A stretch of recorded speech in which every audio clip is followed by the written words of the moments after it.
मैंने जंजीरों में जकड़े हिंदुस्तान को देखा है। मैंने गुलामी की गिरफ्त में खड़े हिंदुस्तान को देखा है। मैंने भूख से तड़पते हिंदुस्तान को देखा है। मैंने भारतवर्ष के संविधान को बनते देखा है। मैं खुद में एक इतिहास समेटे हुए हूं। मैं कांग्रेस हूं।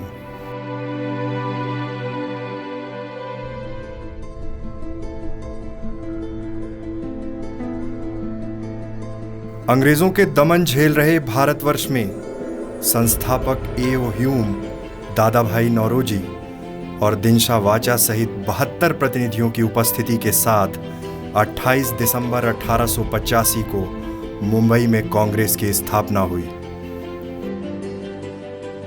और पहले अधिवेशन में भारतीय राष्ट्रीय कांग्रेस का अध्यक्ष चुना गया व्योमेश चंद्र बनर्जी को। 19वीं सदी के आखिरी में और शुरुआती से लेकर मध्य 20वीं सदी में ब्रिटिश औपनिवेशिक शासन के विरोध में एक केंद्रीय भागीदारी बनी। समरसता, भाईचारा, धर्मनिरपेक्ष, एकता और अखंडता के भाव से एक विचारधारा आजादी की लड़ाई लड़ने को तैयार हो रही थी और उस संगठन का नाम था कांग्रेस। आजादी के लिए संकल्पित कांग्रेस, वैचारिक नींव को मजबूत करती कांग्रेस, आजादी के लक्ष्य की ओर बढ़ती कांग्रेस। आजादी के पहले ही देश की आवाम की आवाज बन चुकी थी कांग्रेस। जिस दौर में कांग्रेस आजादी की लड़ाई के लिए तैयार हो रही थी, उस दौर में वर्तमान के तथाकथित राष्ट्रवाद का आलाप रागने वाले कहां थे? क्या किया उन्होंने आजादी के संघर्षों के दौर में? और इसी दौर में दक्षिण अफ्रीका से लौटे मोहनदास करमचंद गांधी कांग्रेस पार्टी की विचारधारा को आगे बढ़ाते हुए महात्मा गांधी आजादी की सबसे बड़ी लड़ाई लड़ने निकले थे। सत्य अहिंसा के रास्ते बापू ने अंग्रेजों भारत छोड़ो आंदोलन खड़ा किया। महात्मा गांधी ने समूचे राष्ट्र को अंग्रेजों के खिलाफ लामबंद किया। बापू शांति के प्रतीक थे। बापू ने दांडी यात्रा के माध्यम से देश को एक संदेश दिया, अपने अधिकारों, अपने हक के साथ देश की स्वतंत्रता के लिए लड़ने का संदेश। लेकिन रास्ता सत्य अहिंसा का था। बापू विचारों के अथाह समुद्र थे। उस वक्त संघ की विचारधारा के लोग कहाँ थे? भारत छोड़ो आंदोलन की लड़ाई में कहाँ थे? देश की आज़ादी की सबसे बड़ी लड़ाई कांग्रेस पार्टी ने देश के साथ मिलकर लड़ी। भारत छोड़ो आंदोलन के बाद समय आया आज़ादी का। 15 अगस्त 1947 देश आज़ाद हुआ। कांग्रेस के साथ पूरे भारतवर्ष ने इस लड़ाई में हिस्सा लिया, लेकिन एक विशेष विचारधारा के लोग दूर रहे, जो आज राष्ट्रवाद की बात करते हैं, जो अखंड भारत की संकल्पना की बात कर रहे हैं। वो आज़ादी की लड़ाई में कहाँ थे? महात्मा गांधी और कांग्रेस पार्टी के हजारों जाबाज सिपाहियों की कुर्बानी के बाद हमें आज़ादी मिली। बापू ने आज़ादी की लड़ाई सत्य अहिंसा के मार्ग पर आगे बढ़ते हुए लड़ी। वहीं एक विशेष विचारधारा के नाथूराम गोडसे ने महात्मा गांधी की हत्या कर दी। इस कायराना हरकत की पूरे विश्व में निंदा हुई। बापू शांति के अग्रदूत थे। विश्व ने भी बापू के कार्यशैली को अपनाया। जब विश्व युद्ध की चपेट में कई देश थे, तब उनमें से कई देशों ने बापू के बताए रास्तों में चलना सही और मुनासिब समझा।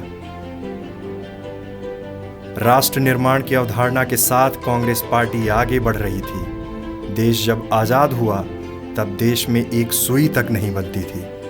कांग्रेस पार्टी अपने अतीत में ऐसे इतिहास को लेकर चल रही है। हर उस कालखंड को कांग्रेस पार्टी ने देखा है।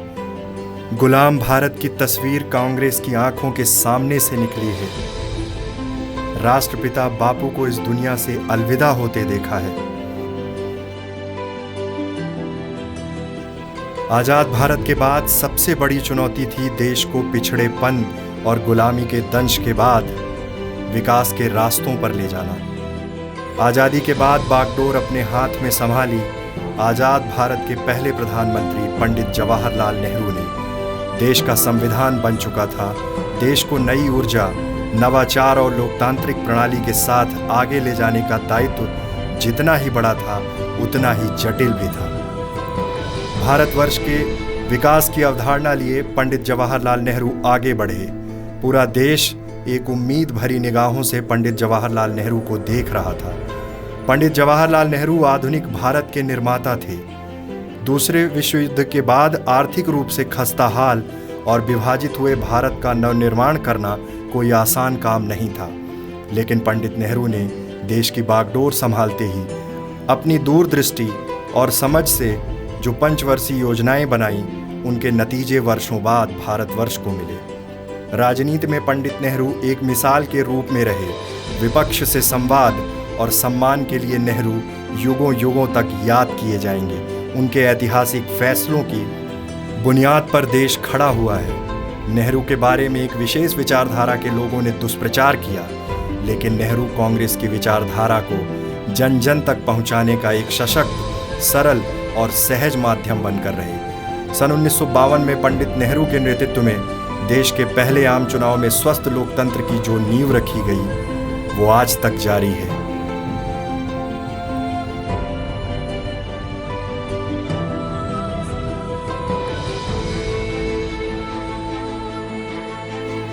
पंडित नेहरू ने अपनी जिंदगी के दो अन्य आम चुनाव 1957 और 1962 में अपनी पूरी शक्ति लगाकर मजबूत बनाया और तो और विपक्ष को भी पूरा सम्मान दिया। पंडित नेहरू ने अपनी वसीयत में लिखा था, मैं चाहता हूं कि मेरी मुट्ठी भर राख प्रयाग के संगम में बहा दी जाए, जो हिंदुस्तान के दामन को चूमते हुए समुंदर में जा मिले, लेकिन मेरी राख का ज़्यादा हिस्सा हवाई जहाज से ऊपर ले जाकर खेतों में बिखरा दिया जाए, वो खेत जहां हजारों मेहनतकश इंसान काम में लगे हैं, ताकि मेरे वजूद का हर जर्रा वतन की खाक में मिलकर एक हो जाए। ऐसी विचारधारा राष्ट्रभक्त की ही हो सकती थी। नेहरू आज़ादी की लड़ाई के बाद भारत को सामाजिक, आर्थिक, सांस्कृतिक रूप से विकसित करने के लिए काम कर रहे थे। देश में बांधों का निर्माण शुरू हुआ, देश में उद्योग, अस्पताल बनने शुरू हुए। देश के पहले एम्स की स्थापना पंडित जवाहरलाल नेहरू ने की थी। नए और सशक्त भारत के निर्माण की नींव रखी जा चुकी थी। पंडित जवाहरलाल नेहरू के निधन के बाद महज कम समय में अपनी एक अलग छाप छोड़ चुके लाल बहादुर शास्त्री ने देश की कमान संभाली। उन्होंने जय जवान जय किसान का नारा दिया। स्वावलंबन और सकारात्मक राजनीति के परिचायक के रूप में लाल बहादुर शास्त्री ने देश को एक नई दिशा दी। और फिर उनके अगले ही दौर में आयरन लेडी, देश की बेटी, जिनकी रगों में भारतवर्ष था, इंदिरा गांधी ने देश की कमान संभाली। अपनी कुशल कार्यशैली के कारण इंदिरा गांधी हमेशा याद की जाती रहेंगी। महिला सशक्तिकरण और अपने मजबूत फैसलों के कारण वैश्विक पटल पर भारत की एक अमिट छवि बनी। दुनिया के नक्शे में पहली महिला प्रधानमंत्री बनकर इंदिरा गांधी ने इतिहास रच दिया। इंदिरा गांधी, जिनकी रगों में भारत बसता था, जिनके कण कण में सिर्फ एक ही चीज़ थी, मेरा भारत, श्रेष्ठ भारत। यह संस्कारों की बात थी, यह तो देश प्रेम की बात थी। इंदिरा गांधी ने पड़ोसी पाकिस्तान का दमन झेल रहे एक हिस्से को अलग कर एक राष्ट्र बांग्लादेश बना दिया। तभी तो विपक्ष में बैठे राजनेता भी इंदिरा गांधी को साक्षात दुर्गा का स्वरूप मानते थे। इंदिरा मतलब इंडिया और इंडिया मतलब इंदिरा जैसे वाक्य देश भर में गूंजने लगे। इंदिरा देश के लिए लड़ी, राष्ट्र निर्माण के लिए लड़ी। 18 मई 1974 भारतीय इतिहास का अहम दिन था। इसी दिन भारत ने पोखरण में परमाणु परीक्षण करके दुनिया को हैरत में डाल दिया था। इस ऑपरेशन का नाम स्माइलिंग बुद्धा था। आज़ादी के बाद भारत में अपनी रियासतों का विलय करने वाले राज परिवारों को एक निश्चित रकम देने की शुरुआत की गई थी। इस राशि को राजभत्ता या प्रिवी पर्स कहा जाता था। इंदिरा गांधी ने साल 1971 में संविधान में संशोधन करके राजभत्ते की इस प्रथा को खत्म किया। उन्होंने इसे सरकारी धन की बर्बादी बताया था। इंदिरा गांधी ने बैंकों का राष्ट्रीयकरण किया। उस दौर में साहूकारों के कर्ज तले दबे किसानों का कर्जा माफ कर इंदिरा गांधी ने किसानों को कर्ज से मुक्ति दिलाई। और फिर इतिहास का एक काला दिन आया जब इंदिरा गांधी की उनके ही अंगरक्षकों ने हत्या कर दी। इसके बाद देश रोया क्योंकि देश ने एक बेटी को खोया था। देश की बेटी, आयरन लेडी इंदिरा गांधी। अपने कुशल नेतृत्व क्षमता और निर्णय के कारण इंदिरा गांधी हमेशा याद की जाती रहेंगी। उनके फैसले आज भी इतिहास के पन्नों में दर्ज हैं। वह एक सशक्त महिला की तरह रहीं, कुशल राजनेता की तरह अपना जीवन जिया, देश के लिए लड़ी, देश के लिए कुर्बान हुई। इंदिरा गांधी की हत्या के बाद देश और कांग्रेस पार्टी की कमान संभाली राजीव गांधी ने। प्रखर वक्ता, युवा सोच और सिर्फ एक ही लक्ष्य, भारत को वैश्विक पटल पर स्थापित करना। सूचना क्रांति के जनक राजीव गांधी के फैसले देश को एक नई दिशा की ओर ले जा रहे थे। राजीव गांधी देश को आर्थिक, सामाजिक, सांस्कृतिक, औद्योगिक रूप से मजबूत करने के लिए लगातार काम कर रहे थे। राजीव गांधी की सोच थी कि देश का युवा इस देश की तकदीर बदल सकता है। वह बस सही रास्ते पर चलना शुरू कर दे। युवाओं पर केंद्रित और सूचना क्रांति को देश भर में एक नवाचार देकर स्थापित करने वाले राजीव गांधी को बहुत ही कम समय मिला, लेकिन उस कम समय में भी राजीव गांधी ने देश हित में अनेकों फैसले लिए। लेकिन समय को कुछ और मंजूर था। राजीव गांधी की भी हत्या कर दी गई। ऐसा लगा मानो कांग्रेस पार्टी टूट गई, बिखर जाएगी। राजीव गांधी की हत्या के बाद देश का युवा रोया था, उसके सपने टूटे थे। गांधी परिवार के इतिहास की बात करने वाले शायद यह भूल जाते हैं कि उस परिवार ने अपना सब कुछ न्यौछावर कर दिया, इस देश को समर्पित कर दिया। आपसी भाईचारे, समरसता, देश की एकता का भाव रखने वाली कांग्रेस पार्टी की विचारधारा और तमाम देश विरोधी ताकतों से लड़ते हुए गांधी परिवार ने जो बलिदान दिया, वो शायद ही किसी राजनीतिक दल के नेता ने दिया होगा। सलाम है इस परिवार के हौसले को, जिसने देश हित के आगे कुछ नहीं सोचा। लेकिन एक बार फिर एक नई ऊर्जा के साथ कांग्रेस पार्टी ने काम करना शुरू किया। इंदिरा जी, राजीव जी के सपनों को पूरा करने की जिम्मेदारी राजीव गांधी की पत्नी सोनिया गांधी ने संभालते हुए सक्रिय राजनीति में कदम रखा। वक्त बदला, हालात बदले। फिर एक बार प्रचंड जीत के साथ कांग्रेस की सरकार बनी और मांग उठी कि सोनिया गांधी प्रधानमंत्री बने। लेकिन सोनिया गांधी ने देश की कमान कुशल राजनीतिज्ञ, अर्थशास्त्री डॉक्टर मनमोहन सिंह को दी। मनमोहन सिंह का कार्यकाल हर हिंदुस्तानी के जहन में है। सूचना का अधिकार, MNREGA, right to food, right to education जैसे फैसलों ने देश को विकास की रफ्तार से जोड़ दिया। देश भर में आईआईटी और आईआईएम खोलने का निर्णय और तमाम वो विकास के रास्ते इस सरकार ने खोल दिए। देश के किसानों के हित में लिए गए फैसले किसानों के लिए जीवन दान बनकर खड़े हुए। यूपीए सरकार ने महिला, युवा, शिक्षा, स्वास्थ्य के लिए सार्थक कदम उठाए। मनमोहन सिंह ने अपनी कुशलता और कार्यक्षमता से भारत का तिरंगा वैश्विक पटल पर लहराया। जिस वक्त पूरा विश्व आर्थिक तंगी से जूझ रहा था, उस वक्त डॉक्टर मनमोहन सिंह ने अपनी क्षमताओं का इस्तेमाल करते हुए देश को आर्थिक तंगी से बचाया।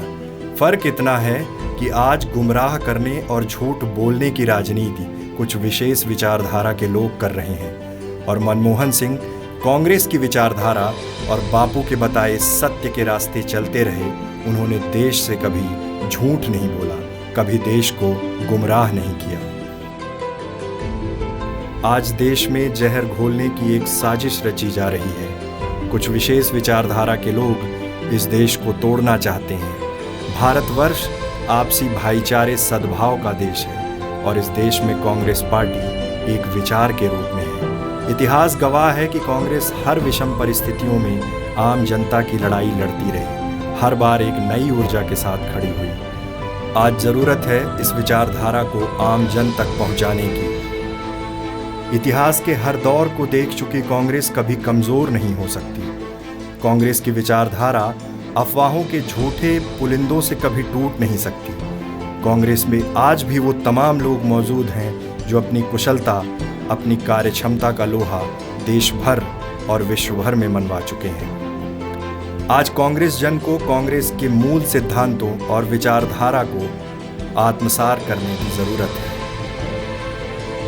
और इस देश को यह बताने की जरूरत है कि हम भारत हैं, हम एक हैं, हम जाति धर्म से ऊपर सोचने वाले, अंग्रेजों के खिलाफ लड़ने वाले, आज़ादी प्राप्त करने वाले लोग हैं और इन्हीं लोगों के साथ परस्पर कदमताल करते हुए कांग्रेस पार्टी ढोंगी राष्ट्रवादियों के झूठ का पुलिंदा एक दिन तोड़ देगी। लोग नफरत का जहर समाज और देश में फैलाना चाहते हैं, उनका तिलिस्म टूटेगा और देश में सद्भावना, एकता, राष्ट्रीयता के विचारों को एक बार फिर जगह मिलेगी।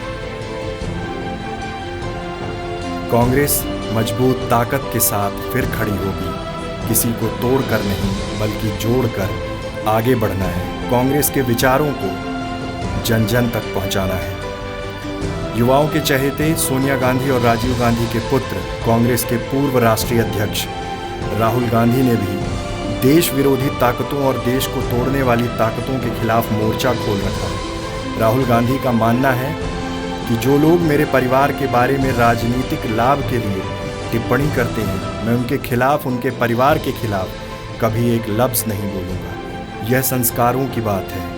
आज देश राहुल गांधी के साथ खड़ा हो रहा है। राहुल गांधी जिन रास्तों पर आगे बढ़ रहे हैं, यकीनन देर से ही सही लेकिन सफलता ज़रूर मिलेगी, क्योंकि वो रास्ते सच्चाई के हैं।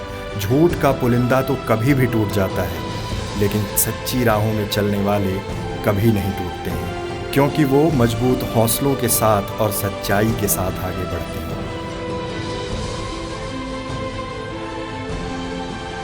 संघर्षों की अनूठी मिसाल है कांग्रेस। हजारों बलिदानों के बाद मिली आज़ादी को यूं ही नहीं छोड़ सकते। जो लोग साजिशों में रहे, जो लोग आज़ादी की लड़ाई में नहीं रहे, जिन लोगों ने अंग्रेज़ों की गुलामी की, जो लोग आज़ादी के बाद भी देश को पीछे ले जाना चाहते थे, ऐसी ताकतों से लड़ने की ज़रूरत है। कांग्रेस को मजबूत करने की ज़रूरत है। वो किस विचारधारा के लोग हैं जो देश को तोड़ना चाहते हैं, नफरत का जहर बोना चाहते हैं, समाज से समाज को लड़ाना चाहते हैं, जाति धर्म के नाम पर दंगे कराना चाहते हैं। ये देश सब जानता है। ये देश उन्हें सबक सिखाएगा। जिसने इतिहास में कभी कुछ नहीं किया, वो नया इतिहास बनाने की साजिश रच रहा है। जो लोग देश को तोड़ने पर आमदा हैं, उन्हें सत्य अहिंसा के रास्ते हराया जाएगा। देश की अखंडता, एकता तोड़ने वालों के खिलाफ देश खड़ा होगा। इन 70 सालों में हमने सभी को जोड़ा है, एक सूत्र में पिरोया है। हमने कभी जाति, धर्म, संप्रदाय की राजनीति नहीं की। हमारे केंद्र में देश प्रमुख है। कश्मीर से कन्याकुमारी तक भारत एक है।